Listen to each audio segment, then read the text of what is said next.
Новое знакомство на пороге. Давайте рассмотрим. Для женщины, которая наполнена любовью, для милой, красивой, приветливой, с очень добрым сердечком, идет, девочки, новая любовь. В этих отношениях вы будете очень-очень счастливы. А вот и мужчина. Боже, девочки, но это будет просто сплошная страсть.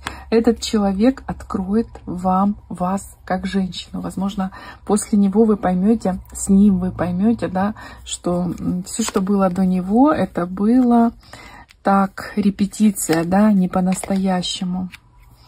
Этот человек, ну, буквально ваша мечта. Человек, о котором можно только мечтать.